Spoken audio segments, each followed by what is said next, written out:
Hi, guys. Welcome back to another episode of the Danna and Dylan show. Today, we're covering the entire Miami move. We are going to be explaining how God has guided us very clearly to moving from Scottsdale, Arizona to Miami, Florida, and the process in which He's brought us through step by step individually to commit fully to moving without any idea where we're moving to, any logical reason as to why we're going there.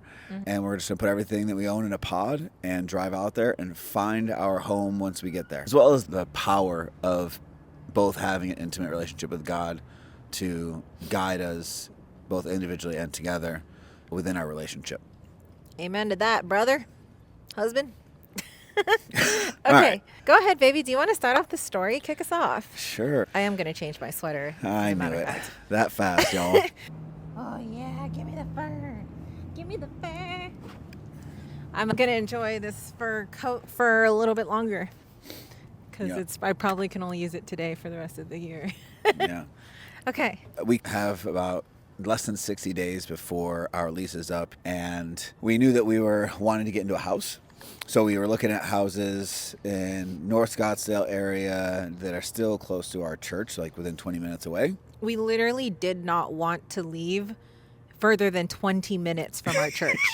That's how I was choosing the houses. I was like, it's got to be at least 20 minutes. Yeah, I was trying to bring us like south, like 35 minutes, and she's like, no, we got to be within driving distance of the Pillar Church with Preston Morrison, where we currently go. We were figuring all that out, and we went to a friend's. Where did we go? We went to a Housewarming. We went to a friend's housewarming party, and we had been talking about in the past maybe at some point moving to Florida or Texas or traveling. Yeah, or I said Mexico for a moment, but she obviously forgets how much of a pain in the ass it would be to bring Callie. Yeah. So, but we were looking to get out of this environment. We've been here for 5 years. We've built an incredible community. Our business is here. Everything, really. We met here. We've built our relationship here, our marriage. Yeah. And so we've grown a lot, and but we weren't feeling truly inspired to continue living here. But it wasn't fully obvious to us that was the case. So we went to this housewarming party, and at the housewarming party, we were just talking about how our lease was up in a little bit, and we had to figure out where we were moving. And a friend of ours asked, are you looking to move outside the state? I don't know, just 20 minutes north or something around there. We have talked about moving to Florida or Texas, and through that conversation, he started to explain the different areas that you could live in Florida and Texas. He's well-versed. He's spent a lot of time in both. Yeah. He's got a lot of family in Florida. And Donna came into the conversation right around that time. And through that conversation, it became super obvious that we were not on the same page. We didn't know where we were going. Yeah. I was a hard no to Texas, and she was a hard no to Florida. Yeah. But okay, let me explain why I was a hard no. It's not that I didn't like Florida. My brother actually lives in Florida. However, in Tampa. Sarasota, if we want to be specific. Specific. Every time. Yeah, but the only reason why I was a hard no with Florida is because the houses that we looked at previously were just, I hate to say it, but they were ugly. They were ugly. There was no way I could see me starting a family there, which is one of our main goals here, hopefully by the end of the year. I'm nesting. I wanted to start a family, and I just couldn't see us creating a family in those ugly butt homes. So again, we had visited the ideas of moving somewhere else in the months previous, but it wasn't something we like really truly considered. We just toyed with the idea of it, and then it would just be like, no, we're going to stay here, and we never really went any deeper. So during this conversation, we get super clear on the fact that if we were to move somewhere else, which is a hypothetical conversation, we are not on the same page on that, which is weird because we're always on the same page. Always. Or if we're ever not entirely on the same page, it doesn't take long for us to get on the same page. But with this one, it was hard no to Texas for me, hard no to Florida for her. Yeah, this was the longest drawn out conversation of what we're going to do. We didn't even really entertain it because it was like pretty far away before we were going to move when we first started talking about it. But also, I think in some ways, because we weren't on the same page, we just didn't address it. The conversation kind of continued into the car on the way home, but at that point, I was really tired and I could feel myself getting a little annoyed. I don't know if you were really in the same place, but I just knew that because we're not on the same page and we haven't even really considered this, let's just talk about this tomorrow. Yeah, I knew that we weren't going to make a decision that night. And I could tell you were a little irritated. But the one thing that started to become clear a little bit from the conversation on the way home was that we weren't really feeling inspired here, and potentially it capped out on our growth. And so we both go home, and now for us to both pray, we had to have had a feeling that we might actually be moving out of state. When we were on our way home, I remember saying before we closed up the conversation, I was like, it's very evident that we need to make a decision. What are we doing? Yeah. And so we both go home and we go into separate rooms, not knowing. And I go pray and I'm like, God, listen, if you want me to go to Texas, I'll go to Texas, but only if you want me to, not just because she wants me to. And me, she vice goes, versa. And I'm she like, goes into if the other I'm room. okay to move to Florida, I'm happy if you want me to go, but otherwise, no. So we essentially go pray the same thing, but opposite, and go to bed, wake up in the morning, and I find her scrolling on Zillow, looking at houses in Florida. I was entertaining the idea simply because I'm not a person who's very closed off to ideas. I'm very open when it comes to discussions about anything. And so I wasn't going to close myself off to houses in Florida, especially since our friend gave us a list of locations and places that he thought were nice Good areas. place that we hadn't thought about. Yeah, because he was saying that there was some nice houses out there. I was like, okay, cool. Let me West just Palm, Boca Raton. Yeah. So not just Miami and Tampa or Sarasota. So I just was like, you know what? Let me just take a look on Zillow and just see. The first house that I pulled up in Boca Raton, it was a gorgeous house and absolutely can see myself living there. It was on the lake. It was just gorgeous. I went down a rabbit hole of scrolling and Dylan saw me. Woke up in the midst Yeah, of that. woke up in the middle of it. Yeah, that opened the conversation of actually considering Florida. We ended up going to grab some coffee and we were planning on going on our normal walk. We take a walk every morning for at least 30, 40 minutes and have deep conversation. But as we had this mini walk, we had a little conversation about the move. And growth, And specifically. growth. Yeah, feeling like after the housewarming party and stuff, I don't know, I was just mentioning to Dylan that even having a housewarming party, like whenever we decided to get a house up here up north, I didn't feel excited about that. I was telling him that it just felt, I don't know how else to explain it. Inviting everyone over, showing a new house, like I wasn't excited about it. Which now that I think about it, it's really like the idea of sinking our roots even deeper here. Right, Is actually right. what started to turn our stomach. In a way, which in itself is an emotional guidance system. Like that's not the way. Yeah, it wasn't exciting. I was getting complacent and comfortable, and nothing was inspiring me. Yeah. So we end up deciding actually that we need to go do a Bible stack first. Yeah, we're like, and then we'll let's go on a walk because we need to go both have individual conversations with God, see what He says. Then we'll come back together because it's really His will over our way, regardless. So let's just see what He says. Yeah, and before we like start implanting ideas and influencing each other, and trying to come to the decision without His guidance. Let's have a conversation with God first, and then we'll come back. Yeah. And then we ended up separating. We sat next to each other on the bed while we did this Bible stack together, but we were quiet, obviously. And then as we came together at the end of this, the scripture I read was Mark 2:22. Actually, that should have been easy for me to remember. 2:22. And no one puts new wine into old wineskins, for the wine would burst the wineskins, and the skins would both be lost. New wine calls for new wineskins. What I received from that, and this is all part of the Bible stack process that we are going to share with you guys, but I received, I know you love Arizona and you saw this being your forever home, but you did not have me when you moved here and you were not submitted to me. You have grown here and done what you needed to according to my plan, but you cannot tarnish the new wine I will give you by placing it in old wineskins.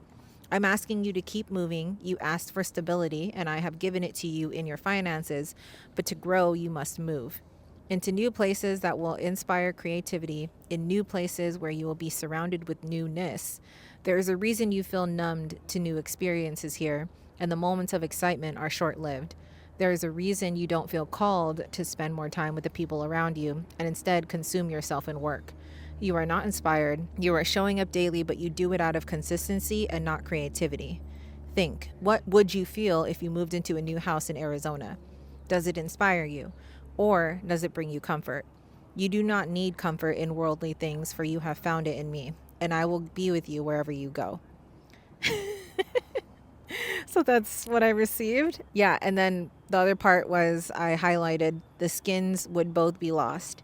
And then it says, both the new wine and the old wineskins will be lost if you do not replace it with new wineskins. New experiences, new moments, new, a time to become someone new. So that's what she got. So mine is gentle and just very much me coded. And then for me, it was a very different energy. So Joel, he sent me to Joel, and there's a bunch throughout it, but I'll just go through the main parts of it. Yeah. Joel 1:10 is, the field is ruined, the land mourns, the grain is ruined, the new wine has dried up, fresh oil has failed. Right? For the wheat and the barley, because of the harvest of the field, is destroyed. The vine has dried up, and the fig trees has withered. The pomegranate, the palm also, and the apple tree. All the trees of the field have dried up. Indeed, joy has dried up from the sons of mankind. Every time I hear this, I'm like, I just giggle because I'm like, it's the only way you would receive it. 100%. This is, God knows me, and he has to talk to me like this. Yeah. Woe for the day. Woe. Then it goes into, essentially, the storehouses have become desolate. The grain silos are ruined because the grain has dried up. The animals are grown. The herd cattle have wandered aimlessly because there is no pasture for them. The seeds under your shovel are dried up. Oh my gosh. And there's nothing left for you here in this land. Oh, wow. And so the first thing that came in for me was, this is what was on the other side of the hill. There's nothing left for you here. And so the hill was a visual that he had given me in January to really have me make some very hard decisions to give equity away in a company I've been building for 4 years, to lessen my responsibility, and then to say no to an equity deal in another company that I thought was from him because it was helping build his kingdom. Yeah. And to go all in on steel, which was a vision that he had given me in Bali a year prior, but then spent a year working on me to prepare me for. Before I made those decisions, I was getting this visual of this hill, and there was one company path this way, the other company path was the other way, and then the hill was where he wanted me to go, but I couldn't see what was on the other side of it. And he essentially said, I'm not gonna show you what's on the other side of this hill until you commit and walk in faith. I need your courage to be equal to your faith so that you can take one step without any knowing of the next step.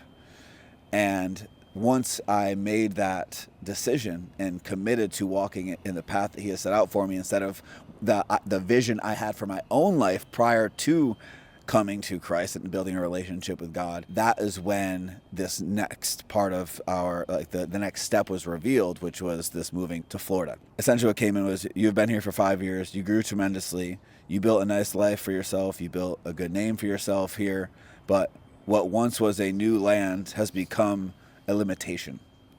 Just like the beliefs that got you here won't be the beliefs that will get you to the next level, the environment you are in and the habitual lifestyle you are living won't get you to where I need you to go. New wine requires new wineskins. It's time to adjust the pin. I wrote that without knowing what you were sent to. Oh, really? Yeah, we were doing this at the same time. I didn't realize that. Oh, yeah, that's right. Yeah. So new wine requires new wineskins. It's time to adjust the pin. Wow. Moving will open up a whole new era of growth for you. It will be a reset on your lifestyle, a chance to create the newest version of you, and the ways in which I will use you are outside anything the current you could possibly imagine. The relationships won't end, and you must not stay for the sake of two when what I have waiting for you is tenfold. And he was actually speaking to the two relationships I care about most here. Oh. Joey and Connor. Okay, I wasn't sure. I was like, like me and you? Yeah, no, yeah. It took me a second to grasp that because that's what was coming in. I'm like, is this translation correct? Is the file getting corrupted on the way in? What is this? Yeah. So that was what initially came in. And then I won't go any deeper because obviously it'll take a bit. Yeah. Yeah. Cool. Yeah. So then we went on a walk. Yep. And immediately, before we even had a conversation, we just looked at each other and started laughing. It was silent except for our laugh because it was a laugh of acceptance, but nervousness, excitement, but also like not fear, but just what? Yeah. What is going to happen next? Because But in that moment, we laughed. Okay, looks like we're moving to Florida. Yeah, we already knew the decision was made not by us because God literally was so very clear to both of us in both of the ways that we would receive it, the only way we would receive it. And we knew that the decision was made. But again, like he mentioned earlier, logically it didn't make any sense. None of it makes sense. Still doesn't. I know, financially, we do not have the funds currently. We just spent all of our savings. We do, but it'll cause some stress. Because we spent it on my breast implant removal. Yes, yeah. Financially, doesn't really make any sense. Logically, as far as our friends and comfort and places that we like and enjoy, doesn't make any sense. We just started getting to a really good momentum in our businesses and our work and our finances. We were just finding stable ground. And I felt God tell me, I know you asked for stability, but you also asked for abundance. And that this stability isn't where you're going to find the abundance you truly want. You want stability because just for a moment it'll feel good, but it's not going to fully fulfill you. It's not going to lead to the growth that you actually desire, because yes. What you want requires you becoming the version of yourself that can have it. And stability and comfort and certainty is not going to actually help you become that version of yourself. And it's also not what God has planned for me. And I know that. And I've in some ways not rejected, but resisted from God's calling in my life, which I feel is maybe even bigger than I anticipate. But it's a lot. It can be overwhelming. Yeah. We just knew that it was time to move, and we weren't going to not obey. Yeah, and that's the thing is that with building this intimate relationship with God over the last year, the biggest thing that I myself, because I was getting a lot of commands that was correcting me and working on me, that I had to work on my obedience. And one of the biggest lessons that I learned was that delayed obedience is still disobedience. 100%. And that's been a lesson we've continued to learn. But in this, it was like, okay, this is our Abraham being sent to Egypt moment. Yeah. Like, go to the land where I'm going to show you. I'm not going to give you any details. Yeah. And I will make you a great nation. And so your instruction is to move. Yeah. So just go. Yeah. You don't need any more details. Yeah. Just go. Pack up your shit. Like an ultimate test of our faith, because we have absolutely grown tremendously in the past year. I would say the past year was almost 18 months now. Wow. Yeah. Okay. Yeah. That was when Dylan first came to me and said that he wanted to talk about God. Yeah. And then God made it very obvious. Yes. He was calling me, and after 16 years of running the complete opposite way and being repelled by everything that felt like God or Jesus or religion. Yep. And for the longest time, I was praying for Dylan to come to God, but secretly. 2 years without me knowing. Yeah. And so when he came to me, I was like, oh my gosh. Anyways, I digress. The whole point of why we're saying this is within a year or 18 months, we have really skyrocketed our growth in our faith and our belief in God and our obedience. And honestly, I think that's why our life has changed so significantly. Every time you check in on us, something new is changing. Yeah. And I gotta admit, it is overwhelming. And at times, like if I actually pause to reflect on how much has changed over the last 18 months, I'm like, holy crap, we did that. We've been moving. And now we're actually literally physically moving. We made the decision, okay, we're moving to Florida, but where? And that was another thing that we finally were on the same page about. Yeah. Oh, well, and again, so for me, I'm like, I actually don't care where.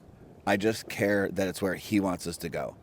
So I was completely detached. And I think that we were on the same page of that, but there was still our own fleshly desires were getting in the way, or like our own associations with different cities. And it's our perception. Yeah. I perceived, I didn't want to go to Miami because it felt very superficial and materialistic and expensive, and I was not. While we live in Scottsdale.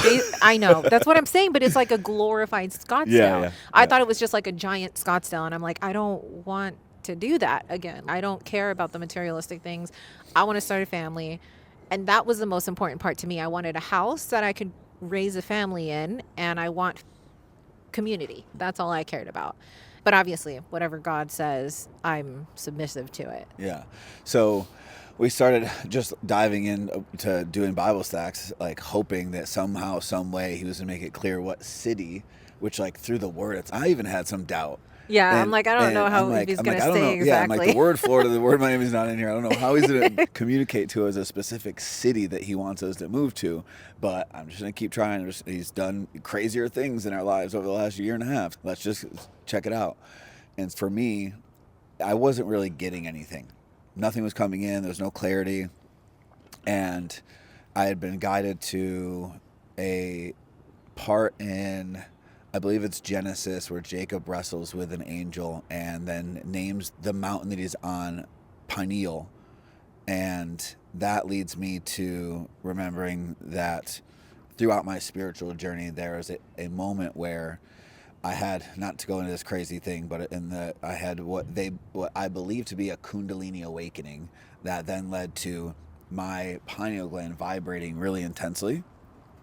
And it still does, but it used to be very intense and almost to a level where it was a distraction, but it would happen in moments where I felt like it was spiritual conversations that were truth. And so I felt like it was like almost like this truth detector. And then I started studying, okay, the pineal in Hebrew was face of God, or essentially the way in which you communicate with God or see God.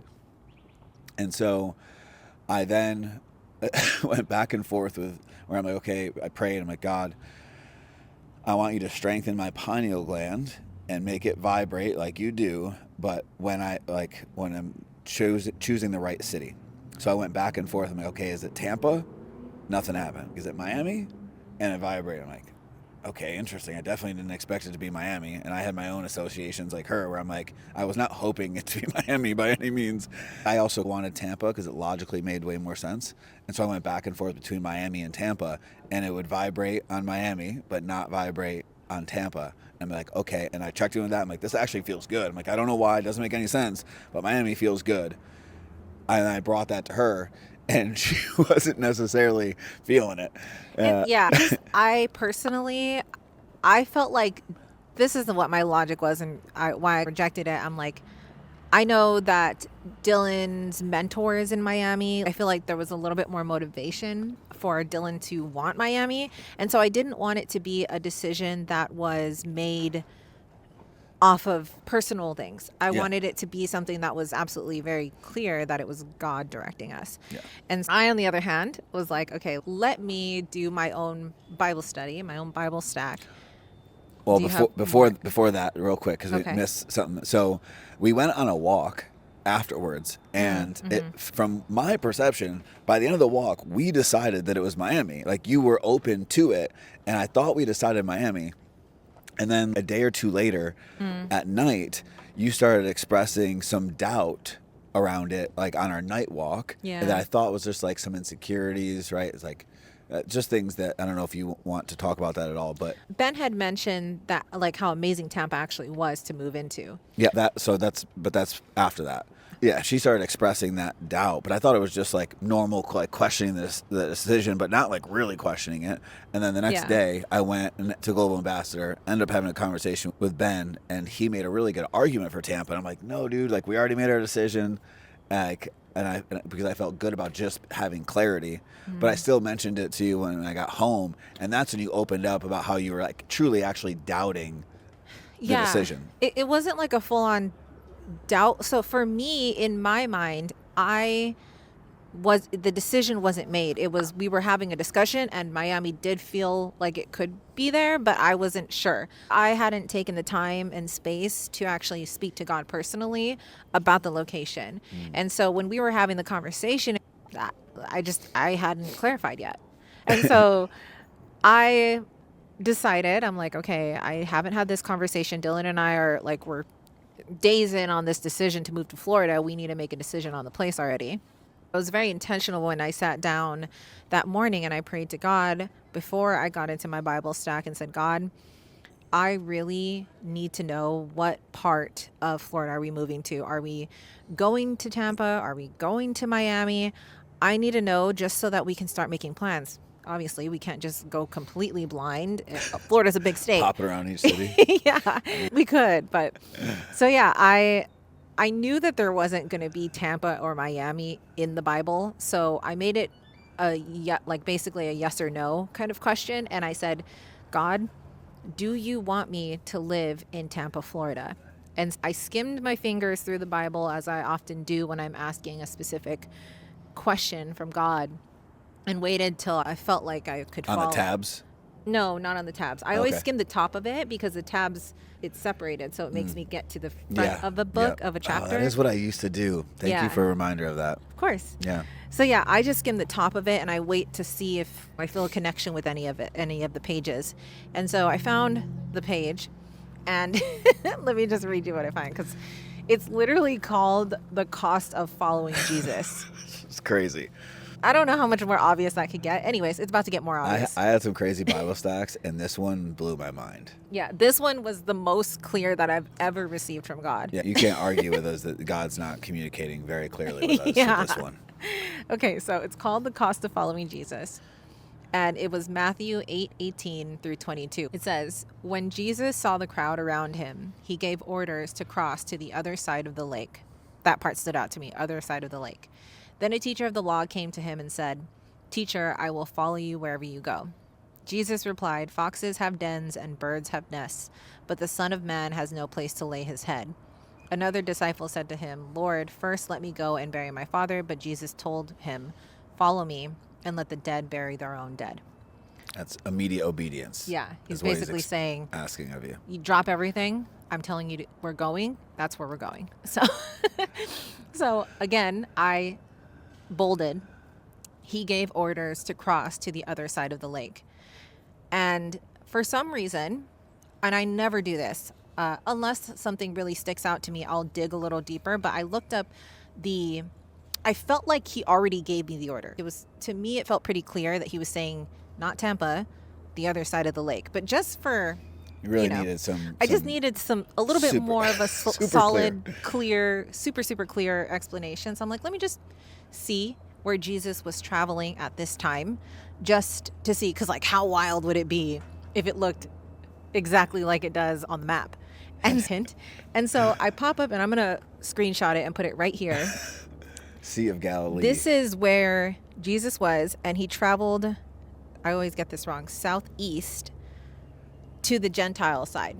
And so if you look in comparison to the map, it's literally showing Tampa to Florida, the other side of the lake. He passed exactly in that same directional cue that he was instructing me to go. Like if you actually lay the map of Yeah. the Sea of Galilee over the map of Florida, the lines will actually line up. it's exact. And and so yeah, I it was just very clear, and I put what? that's what I put in my Bible stack. I put and the scripture is titled The Cost of Following Jesus. What's funny is I didn't even notice the title until after, and then I was like, oh crap. It's the clearest he's ever been. And so the decision was made. Yeah. Miami, Florida. And I told Dylan about this, and he's just like, Yeah. whoa. Because I've been doing these Bible stacks. I'm coming up on 11 months of doing them almost every day. And I've had some wild communication with God, but I have not seen that. Yeah, this was, I've had some pretty crazy Bible stacks since I've started this process. So very grateful and excited for you guys to check it out, because it is a whole process, and it definitely has facilitated very strong conversations with God. Yeah. So that is the decision. And that's how we came to this entire move. Yeah. And we're literally about to leave in 8 weeks. Not even. 7.5 now. Because I just checked yesterday. I was like, it's 8 weeks. Did you? Yeah. Depending on if we leave a week early. Yeah. Yeah. So but really just that depends. is how we came to this decision, and how God communicated very clearly to us that he wants us to move to Florida, and specifically to Miami, which neither of us thought would be the case. Yeah. And our own personal desires would have not guided us there at all. No. And because I was very clear, like, I don't care that Braxton lives in Fort Lauderdale. I don't care that Garrett lives in Miami. I don't care that your brother lives in Tampa and that we're trying to have a baby, or Sarasota. Yeah. You finally got it. I didn't want to get in God's way. And I didn't want either of us to. That allowed us to truly get out of his way and let him guide us to where he wants us to go without any explanation. That is a true act of faith. We are walking in faith, not by sight, not by logic. We can't see. We literally don't know where we're going to be moving to as far as like the house, location, area, nothing. People are asking us so many questions. Like, I don't know. Yeah. We don't know. And they're like, you guys are actually going to just go to Florida and not have a place picked out? Yeah. That's what we feel is actually. And it's crazy because even though we're still far out to look at rental houses, and obviously I want to line up some tours, for some reason I also feel that we are going to show up with nothing really picked out. Yeah. Which is, in a way, it is good because that way we can explore Florida and see what parts of the city we like. And on the logical side. And then on the logical side, yeah. We just trust that out of all the houses that are going to be available, that we're going to save, that we're going to put in this list and request to get tours on, he's going to make whichever one he wants us to live in. Yeah. That is going to be perfect for us in building a family available. Yeah. And it's all going to work out. And it always has. I think that's the very important thing is this faith is not something that we just magically woke up with. There was absolutely a lot of resistance in any of the decisions that we used to make. Like before, gosh, I can't even tell you. I was probably the least faithful person ever. I had a lot of worries. I had a lot of concerns. I had to know the details of every little thing whenever we would step forward. I needed to know why. I needed to know when. And this is the first time I was just telling Dylan. It's also called controlling. Yeah, okay, whatever. Anyways, but this is the first time that I've felt so much peace in the uncertainty. And I think that's another important thing that I actually wanted to talk a little bit about is I feel like sometimes, for the most part, the things that we feel most resistant to is oftentimes God's calling on our lives.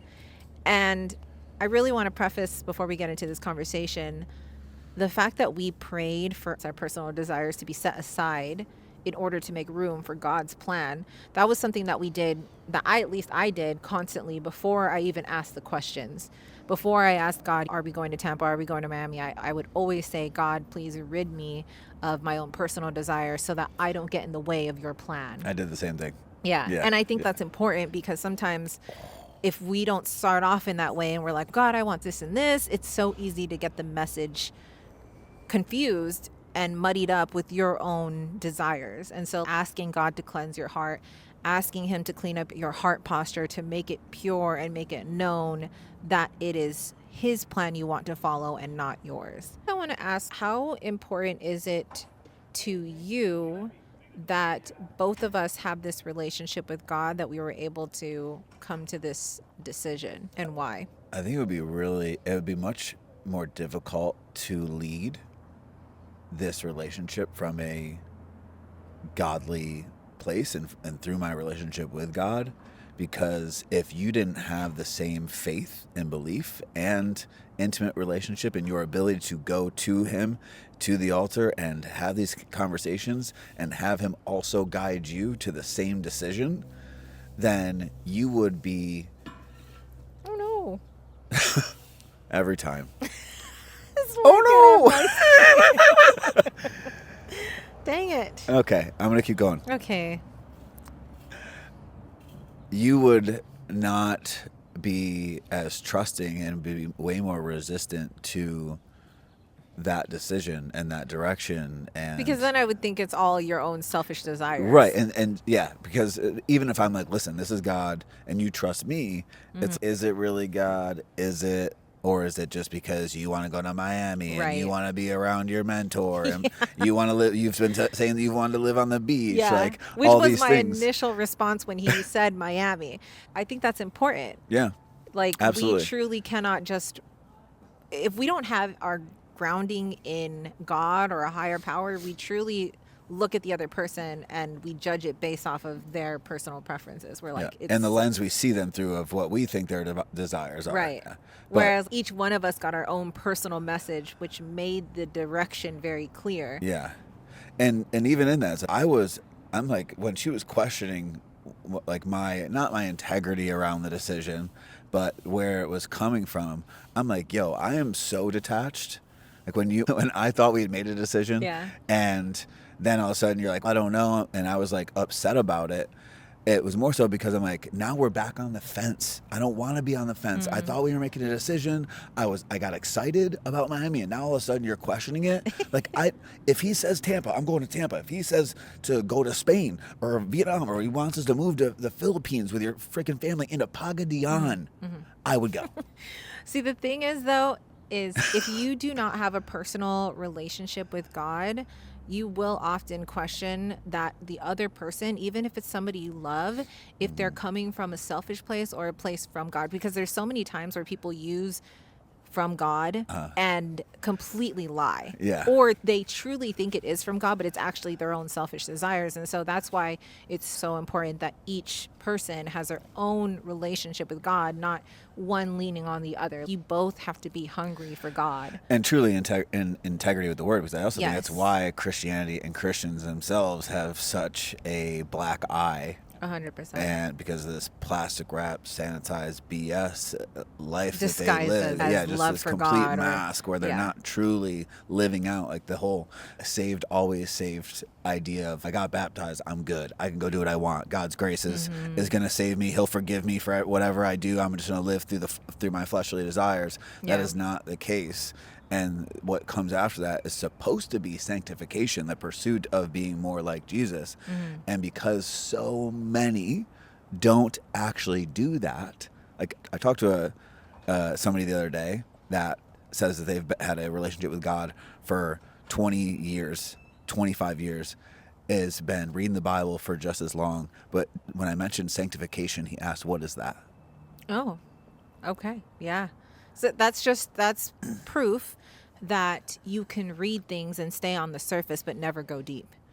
And that is oftentimes what a lot of us do. Yeah. We take things as a blanket statement and we don't ask why and we don't dive deep, and that's what ends up happening. You end up with this surface level faith, surface level belief, surface level love for God, and you eventually you turn away from it because it doesn't have It's not grounded. It's not grounded. Yeah.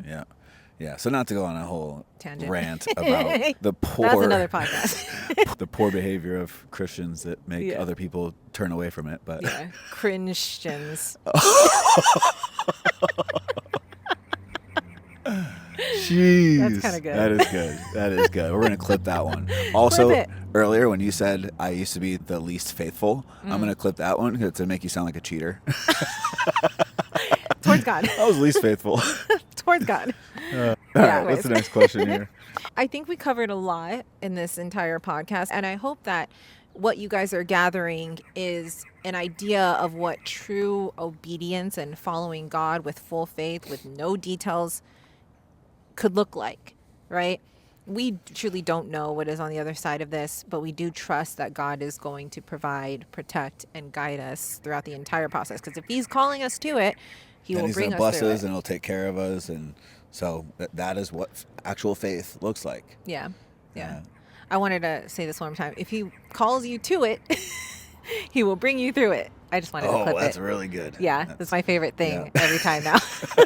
That's Walk really forward. so. I think there's a lot of power in that, because having that statement prepared in your mind, ready to go when doubt creeps in, when you start to question His guidance, having that ready is very powerful. A lot It's of like the a guys, mantra. Yep. Actually, you know what? That is a nice reminder, and I feel like I've been receiving this a lot lately. Is I need to remember scripture. I have a lot So of my hard. guys where they struggle. Like, they make an agreement with themselves, they make a promise to themselves, they want to build this habit, wake up early, do the core 4, all these things, but they wake up in the morning and they're comfortable and they're snuggled up in bed, and they can't remember why they made the agreement to do what they said they were going to do. And so then they break it because they don't have something readily available, their why, that reason prepared. Yeah. right? And That's so, oftentimes why people can't move forward, because they don't have the tools. They don't right. know how to manage that. But all it needs is a very simple but powerful statement Yeah. for them to remember why they made the agreement to do what they said they were going to do. And so I just think that there's a lot of power for you and even for me, if there's ever a moment where I question God's guidance or even this decision, like as we get closer, it might get stressful a little bit, and we have to be able to keep our eyes on Him. And I think that statement is just a really powerful way to anchor us back into the faith that we had when he told us that this is the way. Yeah. Yeah. That's our mantra until we move. Okay. Okay, so this is a perfect segue into what I want to talk about next, and actually a great way to end it. For people who are trying to lean in and follow through faith and actually be obedient and move forward with action, what advice do you have for people who are trying to move hastily with the decision to follow God and what He's called them to do? I think that it's a matter of taking massive immediate action, because the amount of time that you allow between the command and the action to obey it gives you plenty of Time to talk your way out of it Yes. logically.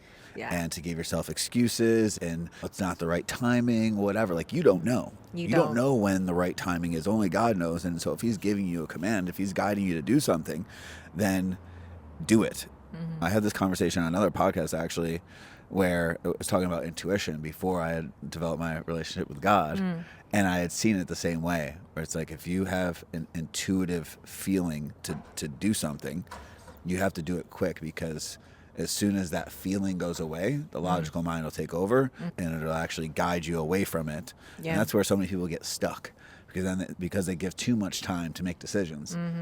That And then when you indecisiveness. don't move in it, you begin to lose your confidence in your decision making and your ability to accomplish these things. It just starts to trickle and affect every other area of your life when you choose not to move in faith. And then you end and in up getting confidence. all these other people's opinions on like what you Oh should my do. gosh, that's the and worst. just seek it Yeah. from people that they don't have what you want in Yeah. your life, but yet you're asking for their opinion about this thing that you're considering doing. I actually have just a small story of a friend of mine who I was showing houses to, and we came across a steal. Beautiful home, great location, way undervalue. And he put in an offer, got the offer, and while we were in the middle of the whole bank transfer, he started asking everyone's opinion, including his dad's, his family, and all of them suggested to him to not do it, to not go through with it. And so he pulled out within the first 10 days, because you have a grace period where you can decide you no longer want that. And immediately, obviously, this house had backup offers. So once he pulled out, it was gone. A year later, he would have had, I think it was like over 300,000 in equity in a year. And the plan was to sell it anyways.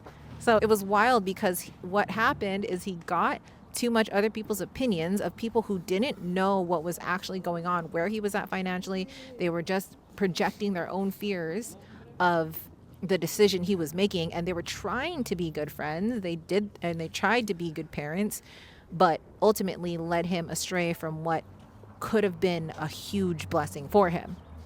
So yeah, don't listen to people who don't have what you want, who don't know your situation, And haven't been where you currently are. as far as obedience goes, I also wanted to add that true faith is only fostered through repetitive action within it. I do believe that you may not start off as the most obedient, you may not start off with the most faith, but I promise you, the more you continue to take a step forward and not sit there and dwell on it, the more you will begin to develop confidence in your ability to make these decisions. Not only that, but every time, because I was getting so many different commands. Some of it was small stuff, like he was literally structuring my mornings and my days and helping me build the right habits, where I ended up getting into a sweet spot, and I've been in that sweet spot since August. but and that was through my Bible stacking of start, stop, sustain. Yeah. But every time I obeyed his command, life got better. Yeah. Yeah. Even if I'm like, this doesn't make sense, I don't have time for this, blah, blah, blah, all these things. Like, even actually Bible stacking every single morning, I'm like, I need to get to work. I got to make money. I got to do these things. Same. And then he checks me hard. And he's like, how do you believe that what you can do in 12 hours alone could possibly bring more fruit than what you could do with me in 90 minutes? Yeah. Yeah. And every time I obeyed, sure enough, life got better. And our relationship got better. There's so many things that, like fruit, true fruit that has come from the obedience. And then obviously feeling the true presence of God, and then also experiencing the distance. If you can actually just stay committed to building this intimate relationship with God and developing the direct communion every morning, there is no world where you lose and he doesn't take care of you. Yeah. I think that's very important to add as well, is that obedience doesn't always look like this giant act. Sometimes it is showing up every day, because think of it like this. You have to build the momentum to actually have the huge shifts in your life. If you can't be trusted with the small things, why would God give you more than you can handle? He doesn't want to see you destroy yourself. He wants to see you succeed. And if you're not capable of that level of success, he has to build you up to it. And that's what we had to do. It started off with all the small things, showing up daily, reading our Bible every day. Not every day was I getting something. No. Even this last week, I'm like, okay, nothing's really standing out to me. But I still showed up every day, even though it was like hard for me to focus because I wasn't getting anything monumental. But still, the act of showing up every day, and that's how we prove to ourselves and to God that we can handle more. That's what pursuing him actually looks like. Instead of just showing up on Sundays, getting all hyped up, and then going right back to old behaviors on Monday morning, if not already by Sunday night. And that's actually part of the sanctification process that you were talking about. It's not that we are perfect by any means. There are so many things that are Nor will we ever be. Yeah, and we're working on it, but that's the thing, is we've accepted that we're imperfect beings, but we move with purpose and we show up in faith all the time. And that is the number one thing that he has asked from us, is faith, is to continue to follow him, even though it's not clear. Yeah. So is there any final things you want to say as we close out this podcast? I really think this is the first podcast where we've really covered our relationship with God as like the main topic. And I think there's, I think people that were probably in the place that I was in just 18 months ago probably maybe didn't get this far because they don't want, like, they're repelled by the idea of God. But if you did make it this far and you're just like opening yourself up to the idea of God, you likely have a religious wound, just like me, just like a lot of my clients who built walls around their heart to keep out what they believe to be God, or another man's perception of God and another man's interpretation of how God's word should be lived out. Because I grew up in the Catholic Church for 16 years, and as soon as I had the chance to walk away, I got my first communion, got my confirmation, and then I was given the opportunity to walk away, and I didn't walk away. I ran away for 16 years, being repelled by even the word Jesus, God, amen, hallelujah, blessed. I literally seen people with the blessed on their shirt bother me. Oh, wow. Like, that's how bad it was. I knew it was something that irked you, because even for me, when I would say like a prayer, or when I would say I'm blessed or something, like I could see your response to it, which is why I prayed in secret over you. Yeah. Because I was like, I don't know, I might offend him. And I was a closet Christian. I hid my beliefs of God and didn't tell people about my faith. The last 4 or 5 years, I began exploring New Age spirituality and had a lot of incredible, wild experiences, which are all stepping stones towards God, but I was still very repelled from it. But not knowing that, I actually drew her away from God because with leading the relationship, I'm still leading spiritually, unknowingly, unintentionally, leading her away from God and from the Word, which I think obviously still probably served you in some ways, but it's not like I wouldn't intentionally do that again. Yeah. The point of all of that is if you are open to it, you're opening yourself up to it. Or maybe you've been a Christian for a really long time, but you've been the Christian that like still like really doesn't like it and hasn't really built a relationship with God that feels like a two-way street, and maybe you've prayed a lot to him but you haven't received anything, then you may not have truly experienced what it's like to have an intimate relationship with God and how powerful it is. And so the framework that we put below is the framework that's facilitated this really for both of us and for thousands of other men and women at this point probably. Yeah. And it just it works. works. Like when you guys start this process too, and I'll make a separate video explaining it just so you guys can understand it a little bit better. I think that'll help. But yeah, it just know that it is a process, and just like anything new, as you are learning it, it's not gonna fully click the first time around. It is just a way to start to begin the deep dive of what a relationship with God actually looks like. It is the beginning.